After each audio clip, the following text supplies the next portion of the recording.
Tanggap muna tayo ng report mga kabrigada. Nako, meron daw isang bata sa Davao ang tinamaan ng ligaw na bala. Ngayong araw daw ng eleksyon. Ano ba ito? Brigada Jigo Boy Custodio, i-brigada mo. Brigada Live Report. Brigada Gab, tama, isang bata ang tinamaan ng ligaw na bala ngayong araw ng eleksyon sa isang probinsya sa Davao. Ayon yan kay COMELEC Chairman George Erwin Garcia. Ligtas naman ang bata at kasalukuyan na nagpapagaling sa ospital. Hindi pa naman matukoy kung sino ang nagpaputok pero hinahanap na ito ng pulisya. Sa Dato Odin Sinsuat naman sa Maguindanao, nahaharang yung ilan sa mga kababayan natin sa pagboto. Kaya agad inalerto ng COMELEC ang militar at PNP sa area. Wala naman daw nagaganap na putukan at karahasan. Yung pagpigil ay more on intimidation ayon kay Chairman Garcia.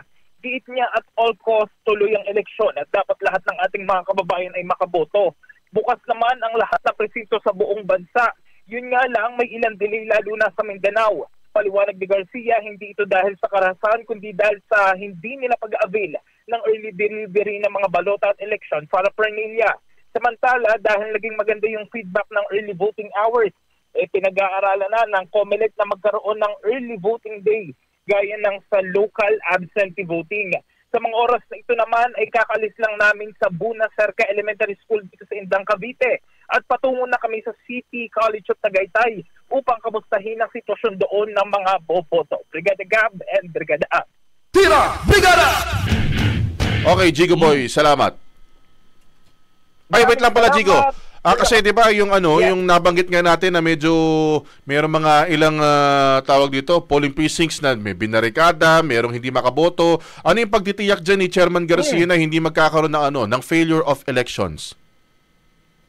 Sabi kasi ni Chairman Garcia, at all costs tuloy yung eleksyon kasi marami daw talagang maraming mga gumising na maaga, maraming ipinagpaliban yung mga gawain para syempre makaboto. Kaya yun naman yung tiniyak na at all costs tuloy yung magiging eleksyon ngayong araw. At so far naman, wala pa naman silang na-monitor na election na related violence. Maliban na nga lamang dito sa isang bata na tinamaan nga ng ligaw na bala. Pero yun nga daw, sabi nga naman ni Chairman kanina, para lamang din daw itong bagong taon.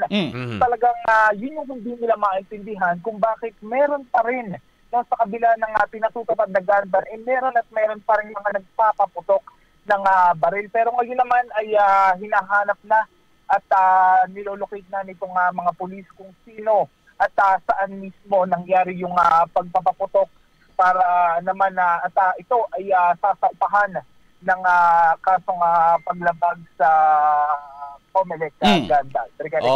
Brigada Jigo, baka naman may mga pagkakataon kayo na makasama natin dyan sa media na maitanong kay Chairman Garcia, ilan pang mga barangay yung binabantayan dyan sa Dato Udin Sinsuat, dyan sa Maguindanao del Sur? Kasi nga, yung report natin natanggap, may mga nagbarikada daw na mga botante dyan sa area ng Dato Udin Sinsuat, kaya may mga kahilingan na yung mga miyembro ng PNP, sila-sila na yung magsiserve bilang mga electoral boards dyan sa bayan ng Dato Udin Sinsuat, dyan sa Maguindanao del Sur. Yun yung itatanong natin mamaya dahil nga kanina nga ay nagkaroon ng ambush interview. Pero gaya nga ngayon, ito nga sa Dato Udin din, na-monitor nga nila na may mga nakaharang sa mga pagboto sa ating mga kababayan. Pero hindi naman daw ito more on about kumbaga parang karahasan, mga violence, barila.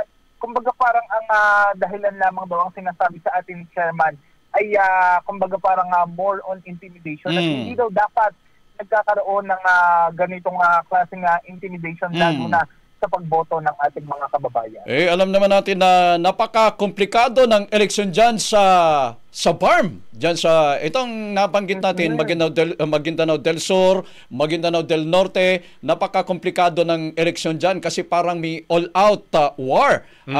Yung grupo ng MILF, MNLF, ang nangyari dyan, Brigada Jigo, Brigada Gabs, parang nagsama-sama yung grupo ng MILF, MNLF, syempre yung mga local officials para ma-prevent yung sinasabi nila na pag-build ng political dynasty dyan sa area ng Maguindanao. Ang tinutukoy dyan, Yung sinasabi nila na pagbibuild ng political dynasty ng mga mangudadato galing sa Sultan Kudarat, na penetrate na nga yung Maguindanao del Sur, and then ngayon Maguindanao del Norte.